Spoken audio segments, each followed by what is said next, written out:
Hello and welcome to ET Campus Stars Mentor Class. I'm Aloni Bhatt. Our focus today, sustainable mobility and energy solutions.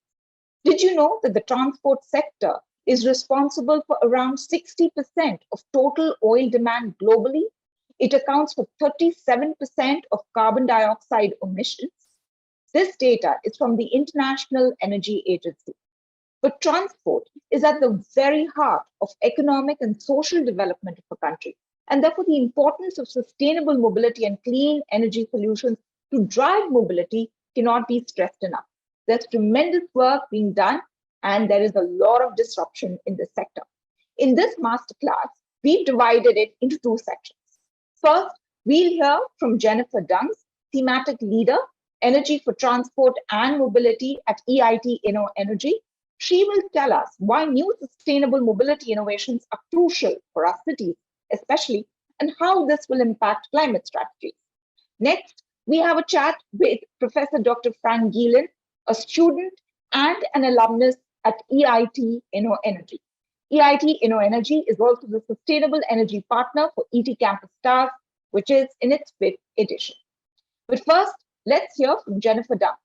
Jennifer is responsible for the strategic investments in energy for transport and mobility at InnoEnergy. Her career in the automotive industry spans 2 decades. She's worked with the Ford Motor Company in Detroit, BMW in Munich, and Porsche in Stuttgart. She has a deep understanding and knowledge about issues related to sustainability, alternative powertrain technologies, and business models for digital products and services for mobility and smart cities. She holds a master's in chemical engineering and a PhD in chemistry. Today, Jennifer makes the case for sustainable micromobility, especially now when unending traffic snarls, rising carbon emissions, noise pollution, lack of space have become such big issues of cities worldwide. Now, some cities are experimenting with sustainable micromobility, transport solutions that could reduce pollution and traffic jams, perhaps. What are the options that exist for cities and communities? And can these solutions bring employment and economic opportunities? What are the challenges in adopting these strategies? Let's hear it.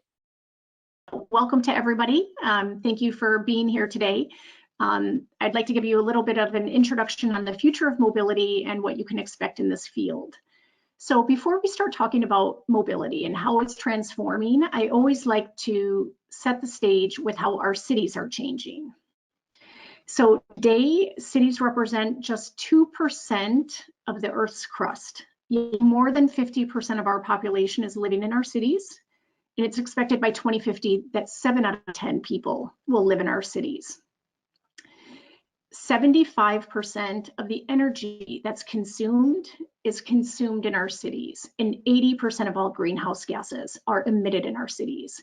So the take-home message for you is that when we develop new mobility innovations that are effective in our cities for creating more sustainability, we have a huge lever to affect climate change. Next slide. In addition, the world population is growing, which is making this more difficult. So today it's at 7.2 billion, and it's expected to go to 9.7 billion by 2050. The rural population is stagnant or even actually decreasing, which means that we have a disproportionate amount of growth in our cities. So by 2050, and I'm looking at you, we need to develop and provide urban space for apartments, infrastructure, resources for water, clean water and energy networks, public transport, and my favorite, sustainable mobility for an additional 2.5 billion people. Next slide. One question might be why? Well, the answer is relatively simple, and it's because there's employment opportunities in the city. Nearly 80% of the global economic output is generated in our cities. And before COVID, it was about 1 million people moving to the cities every week. Next slide. To make this challenge even more complicated, we're compounding urbanization with also globalization, which is the extreme increase in moving goods and people globally. The shipping industry is responsible for 90% of the global trade. And in 2020, there were 90,000 ships that crisscrossed the ocean last year. It requires a lot of fuel, and this fuel is not as clean as what we're using in the automotive industry, resulting in the shipping industry contributing about 3% of all the CO2 emissions. Now, if we look the other direction and we look up, next slide, please, flying. Well, it's never been easier. I don't say it's fun, but it's never been easier. This is all before COVID, to fly. And before COVID, again, there were about 1,300 different airlines and 30,000 passenger planes. And it's expected that the passengers to be flying will almost double by 2035. It's today around 4 billion passengers. So green power, smart materials, lightweight materials, plus in-operation savings also in the sector are important. Next slide.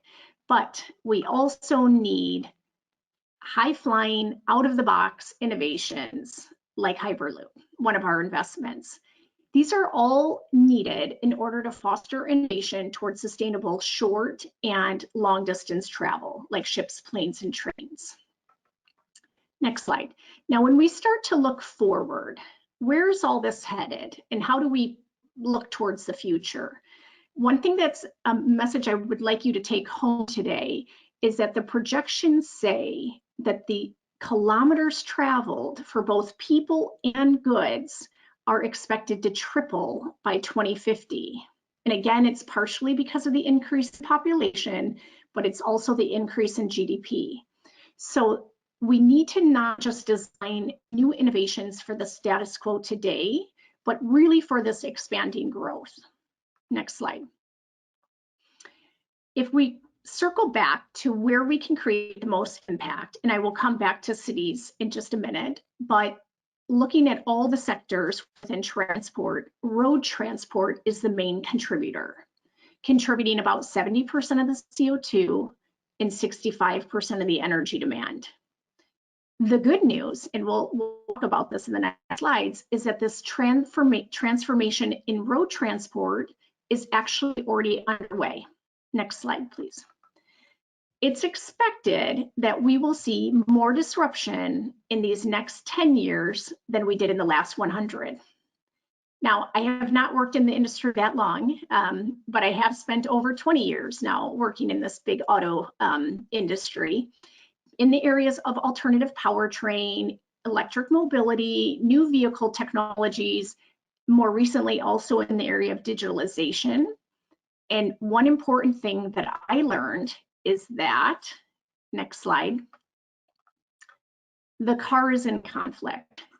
There's a conflict between the high customer demands that we have today and the demands of the people that live in the cities. Because today the car is comfortable, it's flexible, it can take you when and where you want. But as you guys know, next slide, just as much as I do, it's coming at a cost to the people who live in our cities. It results in air pollution, congestion, continuous demand of more space, and wasted time and money. About 27% of the greenhouse gases come from transportation. More seriously though, in cities are also the pollutants such as NOx, SOx, and particulate matter. It was estimated actually in Germany that 10,000 people die every year due to vehicle emitted pollutants. That's about 3 times the amount that die in car accidents. Next slide. This is one slide I always enjoy showing because the sheer amount of space that these vehicles take up, and also buses, is vast. And it leaves very little room for people and bikes. There was a study done some years ago. It was called The Arrogance of Space. It was done in Paris and many other cities. And as you can see, it shows different amount of space dedicated for the different modes of transport. It concluded one car traveling in the city requires about 140 square meters of space. It's actually even bigger than the space that I live in with my family of 4. Nearly 20% of all our cities are just built for streets and parking.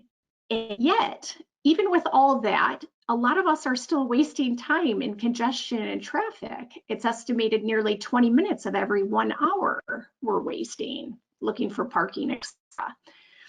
But because most of the distances that we travel are short in the city, there's a huge opportunity to rethink and redesign how we move, and I'll come back to that later.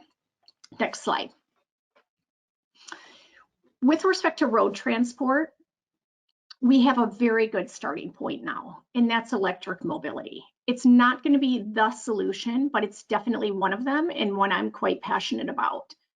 I don't know if anyone knows exactly the trajectory that we will take for this electric vehicle growth in the next few years. There's predictions that go from 20 million vehicles to 125 million vehicles on the road by 2030. But I think we can all agree the growth will be massive. Think of this, it took 5 years to sell the first 1 million vehicles. In 2019, that happened in just 6 months. If you've been reading the news as much as I have, you see all the OEMs have announced plans for new models.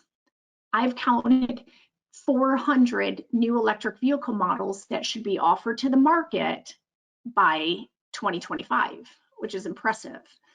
VW plans to launch 70 on their own. So we've seen really a strong commitment from all the OEMs in the sector. Next slide. But what will transform this industry will not just be electric mobility. That doesn't really solve congestion, it doesn't solve parking, it doesn't solve safety, and we can go further also with CO2 and energy demand if we think more. So it's important that the auto industry is also focused on a lot of other trends, such as autonomous driving, connectivity, etc. And it will probably be the convergence of these different technologies together with the external topics such as sharing that will help radically transform this. So as probably a lot of you or all of you are studying right now, if there's another message I hope to transit today, it's that there's many different disciplines, from data analytics to software electronic engineers to the more classical mechanical or electrical engineers, that will be incredibly important in this mobility transition. Next slide. And it's great that we have all the technology trends that I just mentioned, but the opportunity is not just the technologies or the societal trends, but also all these new players in collaboration opportunities. So we have startups, like you guys know as well, Uber and Waymo. They have established themselves as key competition in the value chain, or the upcoming Northvolt, who's producing the greenest battery in the world, another asset from us. There's established tech companies like Apple, who've spent billions developing the connected car. It's still to be seen what they do here, but it's interesting to see that work being done. Then we have the partnerships, right, between the dinosaur companies like Daimler and BMW. And then, another point is Tesla and how they've established themselves. They had sales of 350,000 Model 3s in 1 week in 2016. That is more battery electric vehicles than the entire VW group sold last year. So it's really interesting. And again, a point to you guys is that if you're thinking about mobility, you work in this field, you can think about working at the traditional auto companies or the tier ones, but you can also think about working at tech companies, or maybe you can start your own company, which I hope many of you guys will do. Next slide. I also want to bring in just how important this data element or digitalization is with this whole field.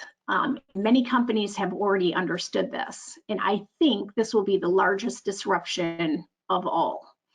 So for example, Zoom, just last year, they logged more than 3.3 trillion meeting minutes.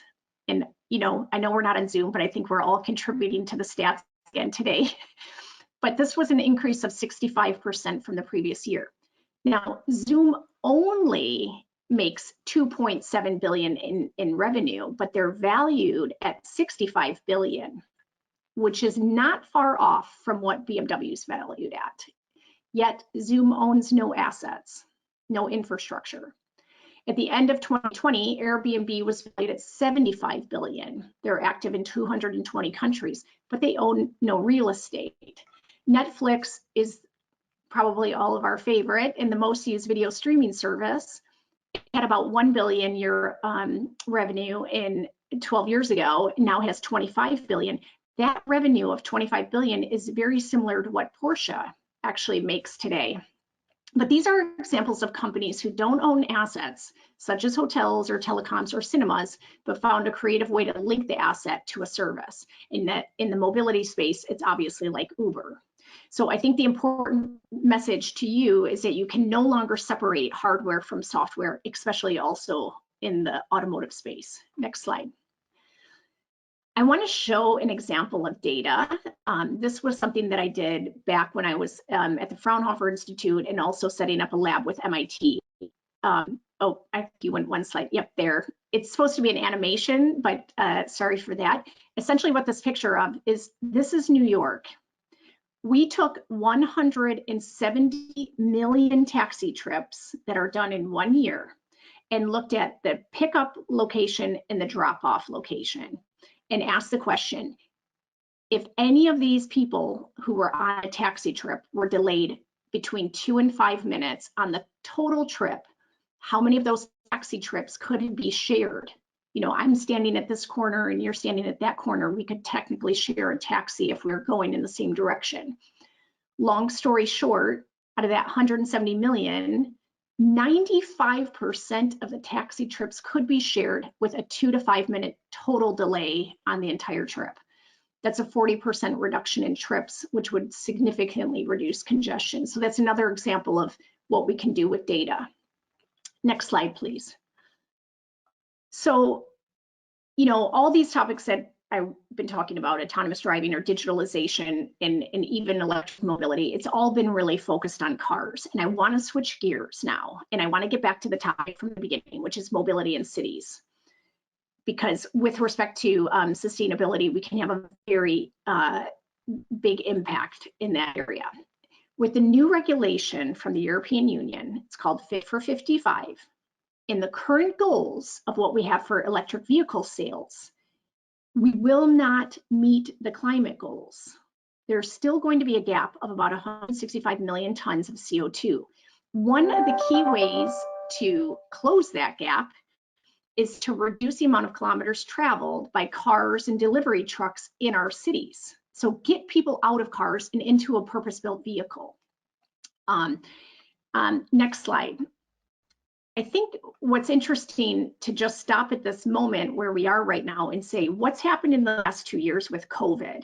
How have our mobility behaviors changed? And you will see in the next couple slides that what's happened as a result of COVID actually supports us creating a more sustainable mobility in our cities, because 2 trends really happened. Number 1 is a switch to hyperlocal mobility, which means we're all moving in and around where we live. And 2, there's been an exponential increase in e-commerce and logistics. And there's been a response at the national level and at the local level to support those trends. Next slide. And I'm just going to show you a couple really fascinating things that have been done in the last 6 months. These are commitments from different cities. So from Barcelona, to reduce traffic 20%, or Copenhagen to have non-car journeys increased by 75%, but essentially really trying to get people out of the car and into, you know, a micromobility or a purpose-built vehicle for logistics, etc. And I think this is a positive result from what we've experienced during this pandemic to rethink how we move in our cities. Next slide. At the same time, with respect to the e-commerce, the cities have also responded there by now starting to limit the large trucks from coming in, or even any trucks from coming in, and creating zero emission zones as well, which opens up a new opportunity for our innovations, which are the e-cargo bikes or e-mopeds or things like that, that are zero emission and just more efficient for delivering people and goods. Next slide. So these decisions all support going more in a direction of sustainable mobility. And now I want to talk about when we replace a car or a delivery van with a purpose-built vehicle, and that can be an e-bike or a bike, it can be an e-cargo bike, for example. I want to try to demonstrate here what the potential impact could be. So one number you should know is that 60% of the trips that are done in our cities are less than 8 kilometers. So theoretically, they don't need a car. And when you can switch to something like a purpose-built vehicle, you can save both CO2 emissions, also space. Next slide. It was a couple months ago, probably 6 months now, where we wanted to actually quantify what if we took a portion of those trips that are short distance, and instead we did them with a micromobility vehicle, an e-bike, or an e-cargo bike or something for logistics. Essentially today, the number of trips that are done in the city that are used with something besides the car for those trips is 0.1%. In our study, we said, okay, let's go to 10% of the relevant trips, and then we applied use case limitations, age limitations, weather restrictions, etc. And we only applied this for about 100 cities in Europe, the ones that are having a population over 300,000 people. Now let me show you what the results are. Next slide. The potential impact could be we save 30 million tons of CO2 by 2025. And also energy demand. It could also result in about 1 million jobs, direct and indirect, and that's from if we are also producing the vehicles and the batteries here in Europe. It can also create an increase in the GDP because we're sitting less time in traffic, and it also creates space. But if you look at the number again, 30 million tons, I told you about the gap, the 165 million. Now we have 30 million closed in that gap with a super conservative estimate of what we could do by getting out of the car. So next slide, please. So just thinking about our role here at InnoEnergy, we're trying to look at the innovations that can create that impact there and that are providing an alternative to the car. But we're looking at both short distance, like inner city distance, and also the not road transport. And within all those sectors, we're looking at vehicles, components, mobility platforms, and also the infrastructure for all of that. And next slide, please. Here's just a picture, because I've talked a little bit about all these other kind of vehicles. This is just a couple of the vehicles. We have about 27 different assets here, but we have new designs that are more efficient, that can go on the bike route or something else. They're also using recycled aluminum or maybe green steel in the future. And we also are ensuring that the vehicles that they're using more standardized, removable, exchangeable batteries that are being produced by green energy. And it's all coming together within operations and fleet management improvements. Next slide. I only have 2 slides left, so I hope you're still with me, but this slide I always found quite inspiring. So this happened in 10 years. This is the pictures from New York City, same streets, 5th Avenue. And in 1900, if you can see on the left, there was 1 internal combustion engine on the road. The rest were horse and buggy. On the right, about 10 years later, it is all internal combustion engine cars, and you can see 1 horse and buggy. Next slide. And my hope is that in these next 10 years, so as we go to 2030, you know, today we don't see so many purpose-built vehicles. We don't see multiple different lanes for creating a safe environment for people who are biking or walking, etc. You have to look for that. And I hope that in 10 years, we see a more livable space with multi-purpose lanes, many more types of non-car vehicles, and everything is electric. And maybe we have to still define the one internal combustion engine in that future. That was Jennifer Dungs, thematic leader, energy for transport and mobility at EIT InnoEnergy. The big takeaway for me from her presentation was the rethinking of how we can move within our cities. The growing pressures of urbanization makes it imperative that we participate in a shared economy to drive sustainability agendas. Now in India, we're already moving to clean fuels in buses, autos, and shared rides are very common too. This brings us to our guest today, Professor Dr. Frank Gielen, Executive Board Member and Education Director, EIT InnoEnergy. He has extensive experience with R&D in the telecommunication and software technology sector, as well as in raising venture capital, university industry collaborative research, and spin-off creation. He has worked with a number of companies like AT&T Bell Labs, Telium, iMinds, etc. He's been the Education Director at InnoEnergy since 2017. Professor Gielen, thank you very much for your time today. Next, I have Arjun Gupta, Senior Associate at RMI India, EIT InnoEnergy alumnus, and Canada's top 30 under 30 sustainability leader. And then we have Prakhar Sharma, who is currently a student of Masters in Energy Technology at Uppsala University in Sweden, with 6 years of experience in power engineering at Tata Power. He's also part of the double Masters program at EIT InnoEnergy. Welcome, everyone. Professor Dr. Frank Gielen, welcome to the show. My first question is to you. Our cities are broken. There is too little space, there's too much pollution. A lot of it is coming from transport. For instance, in India, Delhi had to ban the use of private cars on certain days in an attempt to manage pollution. In a country like ours, where vehicles are a status symbol, the number of cars are a status symbol, how do you communicate and bring about this culture that pushes sustainable public transport or even micro-mobility? Yes, well, what I can say is that certainly culture is one of the elements that plays, but you always have to look at the more systemic level. And systemic means this is typically what we also cover in our programs, in the master programs of InnoEnergy is, there are many elements that all have to be aligned and work together to make sure that people change their behavior and that we are moving in the right direction. And certainly you're saying, well, cars are a status symbol. Well, this can certainly be the case today, but we see in other countries that now electric cars become the status symbol and the classical car with the combustion engine becomes a bit like the cigarette.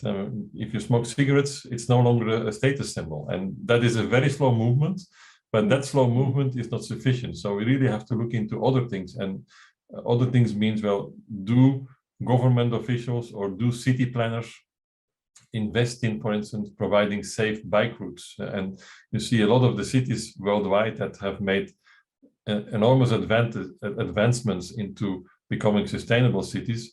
Having an integrated plan for bikes and micromobility is also part of it. And then once you have that, you need to bring those companies to your city to offer the services, which is also what InnoEnergy is doing.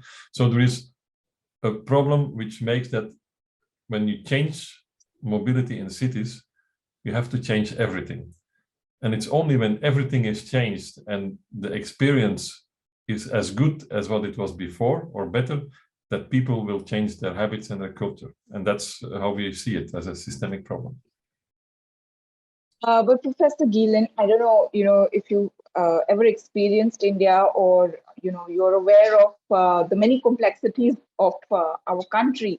Do you see bringing this culture, and perhaps not just in India, but anywhere else?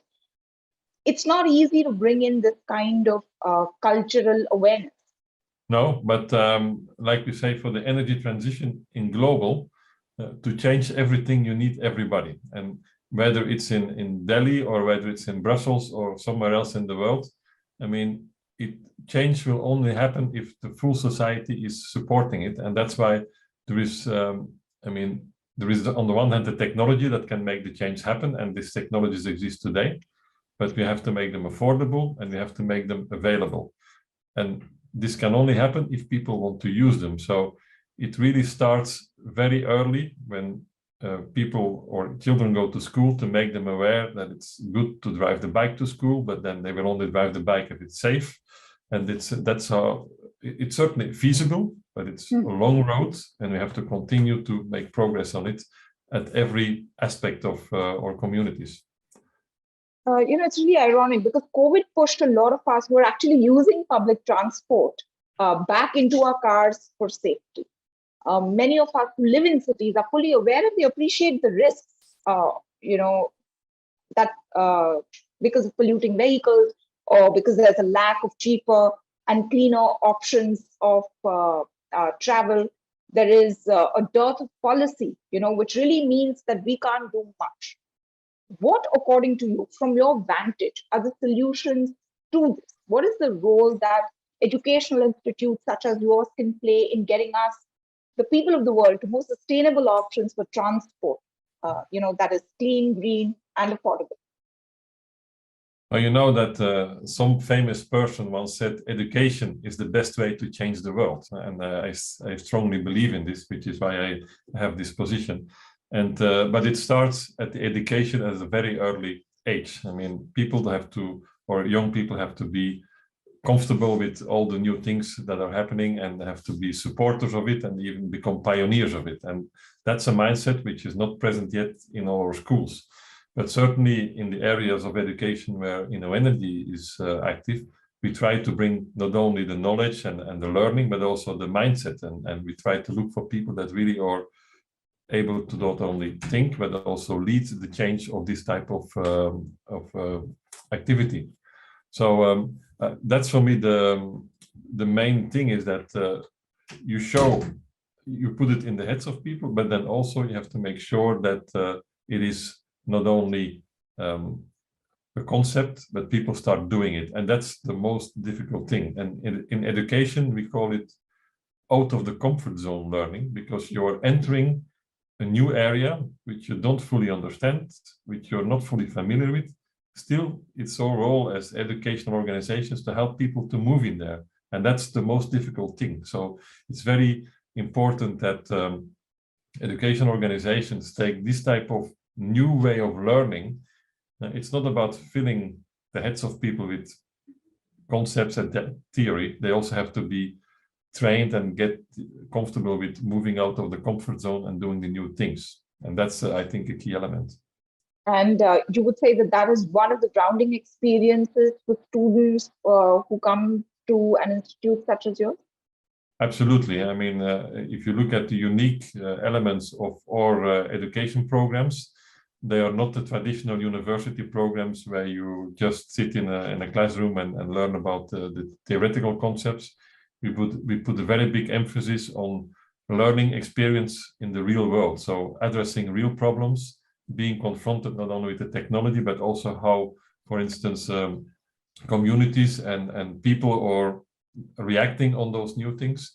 And that's why EnergyNet has decided to invest in those programs, because we look at it from a holistic angle, and the students that graduate from our programs, they are much more than just engineers. They are engineers which have a societal insight, which have a business insights, and we try to bring the things together to move the change forwards. Arjun, I'd like to bring you in. Very often there's a disconnect between what is taught in our classrooms to the reality on the ground. When you go to work, things are very, very different. What has been your experience with the universities or the programs that you worked for?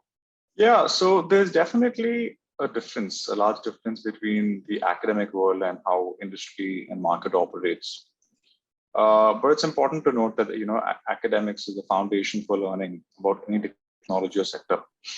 For example, when I was studying in my bachelor's and master's, the foundational knowledge about renewable energy was given to me by the courses I took up there, and that is where my curiosity and interest in the sector really began. So the inception of any interest in any sector comes from academics. But what also happens is that when I was looking for a master's in 2012, before I joined InnoEnergy, what I saw was that many universities, or most universities, were not really up to date in terms of their curriculum. Renewable energy was still a new concept, but InnoEnergy was one of the only few universities worldwide back then who actually gave us these cutting edge, curriculums which focused on renewable energy, which was back then not really heard of at that point of time. And that really helped us because it gave us an edge over other graduate students because that knowledge was missing in the industry. To give you an example of this, what happened is that my first internship after my master's was in New York City. And when I asked them, why would you want to choose me? Because I was studying in Europe. They said there's a clear shortage of graduates who understand renewable energy the way we do. So that is something that InnoEnergy really brings to the table, and it's a huge thanks to them as to how they've really kept their coursework up to date, to be in line with what the industry requires. Even today, they offer these excellent courses spanning from energy storage to smart cities, smart grids, renewable energy, of course. And these are extremely important and relevant sectors in the future for every country in the world today. And even today, I see very few universities that come close to the quality of the curriculum that InnoEnergy offers. So I guess in conclusion, universities and academics are important because the quality of the courses can really make a huge difference to a student's life in deciding the career path they choose for themselves.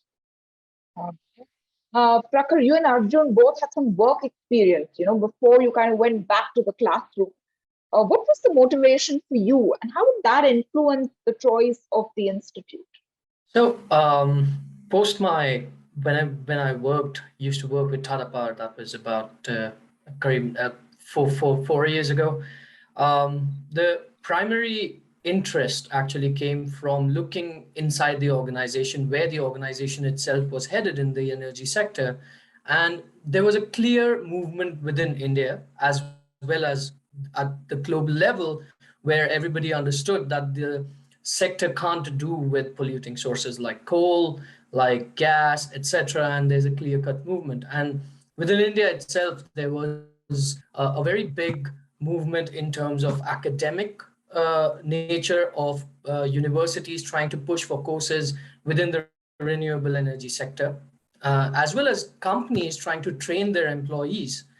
And at that time, I had the opportunity to actually work full-time volunteer at one in a project in the Himalayas in Himachal Pradesh, where it's a local project in the Kasol Valley, where the idea was to set up a self-sustainable small group of houses that can run by themselves. And that plus my experience working within the energy sector gave me the idea that the future is green.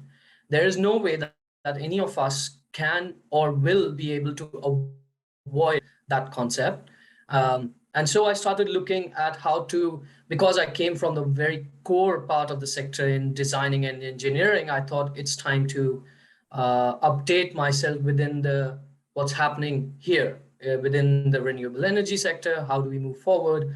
And when I started looking up courses in Europe, well, there was a plethora of choices to make from, and it can be a bit overwhelming. But from a senior that had actually been taught with the EIT InnoEnergy courses in Karlsruhe, KIT in Germany. So I get to know about InnoEnergy, and I saw immediately there's a slight difference between the way the courses are structured here compared to the courses that other universities are offering, simply because of the very strong industry link that InnoEnergy has through EIT and the European Commission.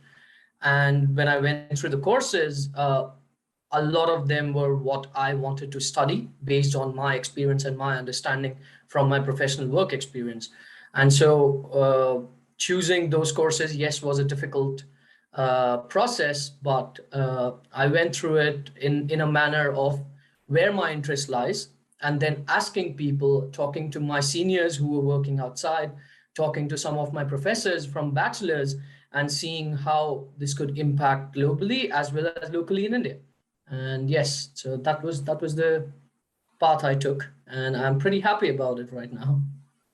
Prakhar, I'm curious to know, the range of choices that you got at this institute. Is it available in, any course curriculum in India? Yes, so as I'm informed today, I would say there are a lot of courses and there's a lot of interest at the academic level in India, not just at the cream of the top of the institutes at IITs or the best of the NITs, but there are a lot of startups that are collaborating at the research level with various universities to train people to bring back this skill gap that is there between how India's energy sector is, where it needs to go in terms of targets, and where do people fit with their resources and with their skills. And there are certainly some courses I would not necessarily compare to what's available outside in Europe because the sectors themselves are not comparable at all.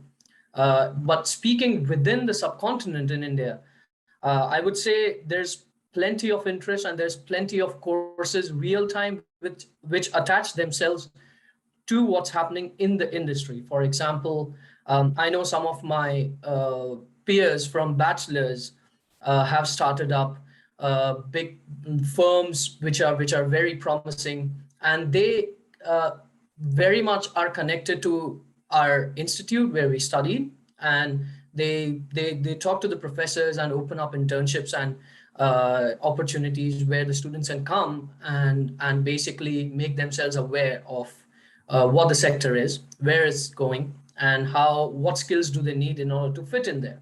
So Right. I would say it's a very exciting space to be in as an engineer, as well as all the other associated sectors that run along with this sector. So, Dr. Gielen, this brings me to you. Prakhar says this is a very exciting sector, but the technology is accelerating and there are shifts in policies, and these are different across geographies.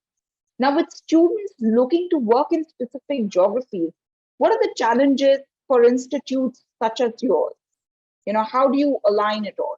Well, first of all, I mean, we recruit globally, so worldwide, and we also see that our alumni are finding jobs anywhere in the world, in Africa, in Latin America, in Canada. So there is really no restrictions on where students work or where our alumni find jobs.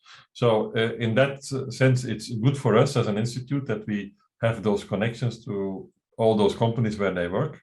But the main thing is that if you look at the energy transition on a global scale, you have different degrees of advancement in certain countries. Certain countries are very advanced, they have all the experience, other ones are just starting. So in terms of students trying to find a job, they have the option to say, well, I want to go as a pioneer in a country and help the country to get on the road to sustainable engineering. Or they can join a country which is at the top of the state of the art, learn there as either an intern or with the first job, and then go to another country to help set it up. And that's how I think that the system really should work, because I mean, ideally everybody should move at the same time, but we all know that this is impossible. So, and then the next best thing is that we learn from the ones that are ahead. We take the people that work there, bring them to another part of the world, and then they advance it in that geography. And that's actually happening today. I mean, we see that people that have worked, for instance, in the battery industry, in the United States, in Tesla, or in Asia, they are now going to other countries to help set up the industry in those countries. So it's a good way of spreading the knowledge. And the big value of InnoEnergy is that by design, we are an international, global community. So from the start, all our students get exposed to the various levels of activities and maturity of the energy transition, and they have a very good view on where they can go and where they can have an impact. Okay. Professor Gielen, yesterday I was speaking with the dean of a top engineering college here in India, and he told me that the big challenge for them is that, industry is 3 steps ahead and academia is behind 3 steps. How do you tackle this challenge? Do you even face it?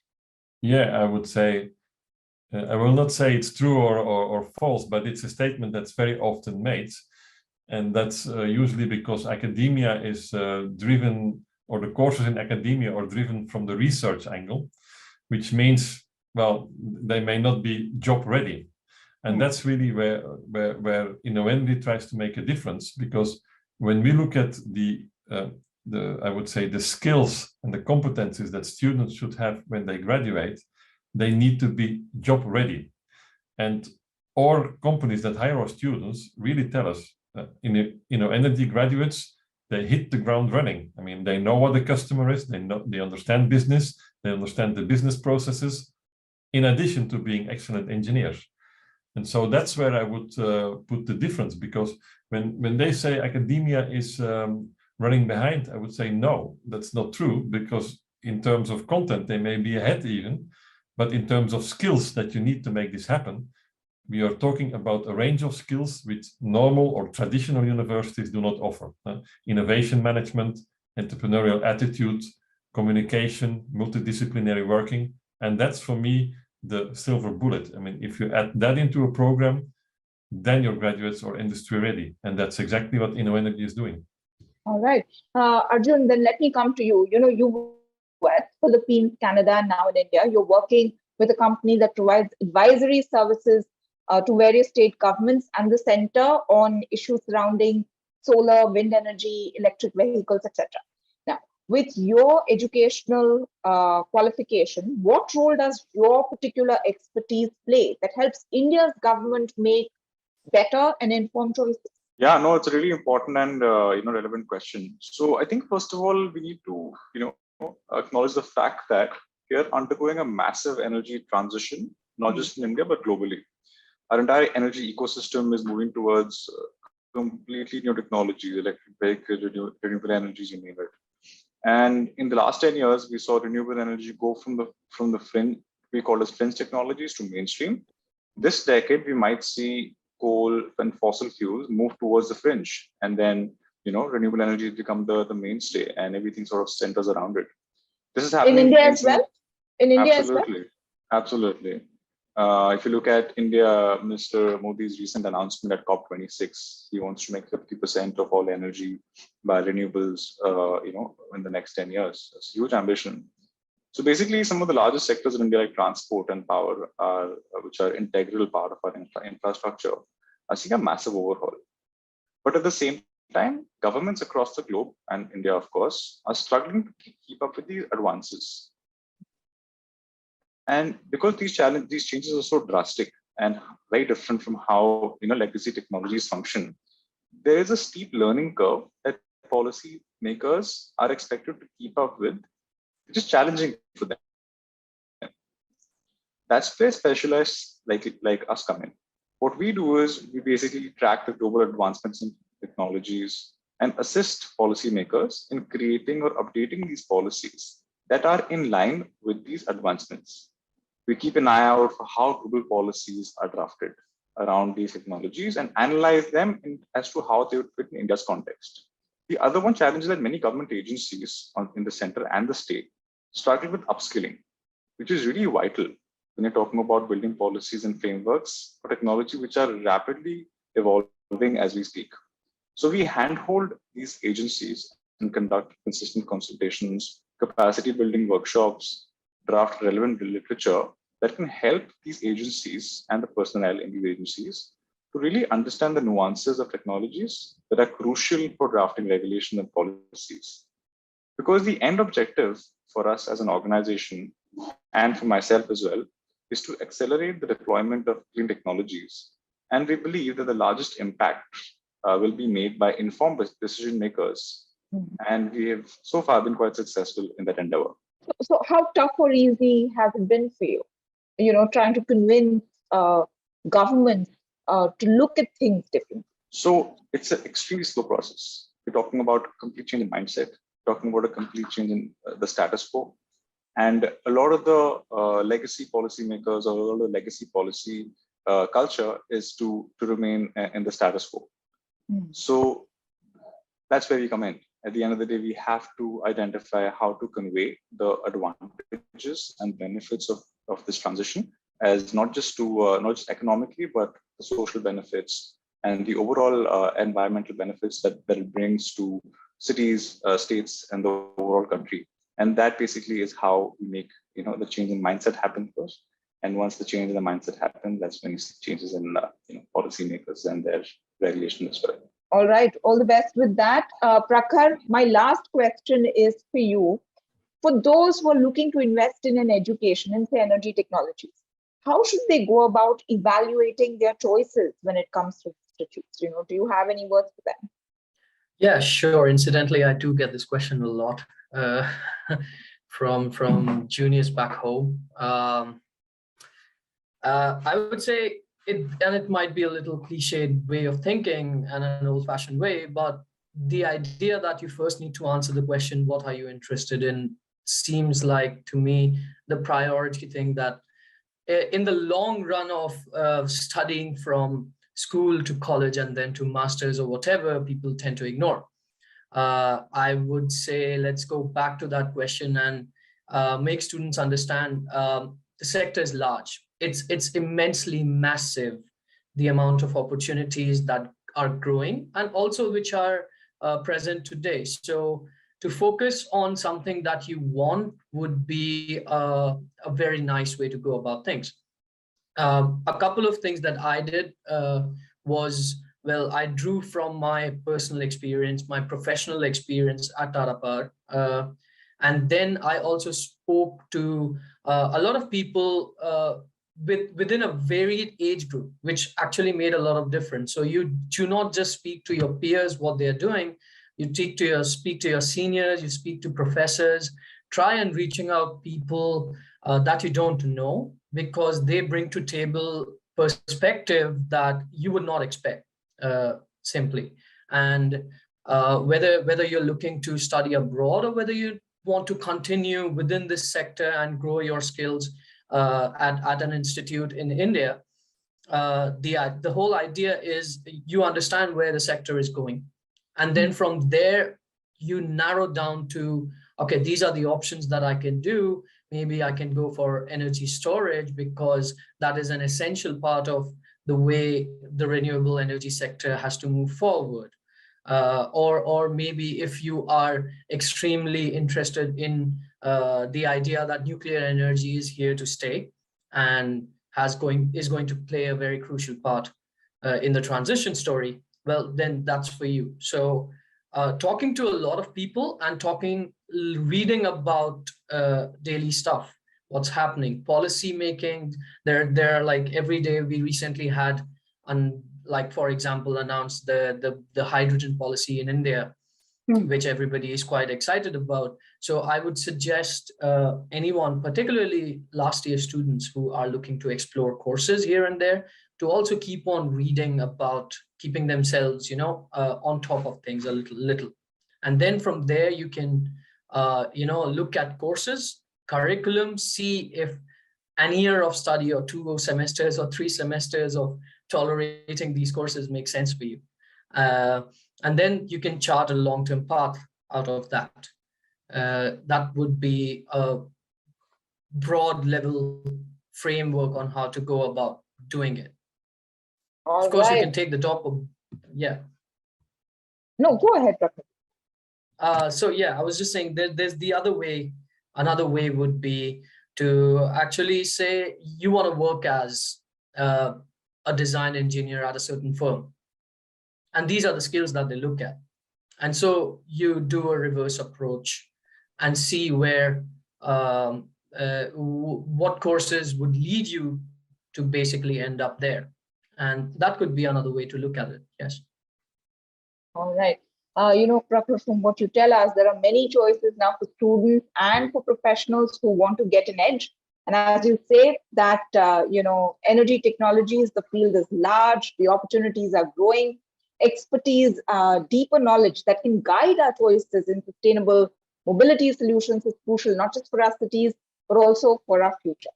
Prakhar Sharma, Arjun Gupta, and Dr. Frank Gielen, thank you very much for your thoughts today. And I wish you all the best. From me, Miloni Bhatt, and the team here at ET Campus Stars, it's a wrap, and we'll see you soon.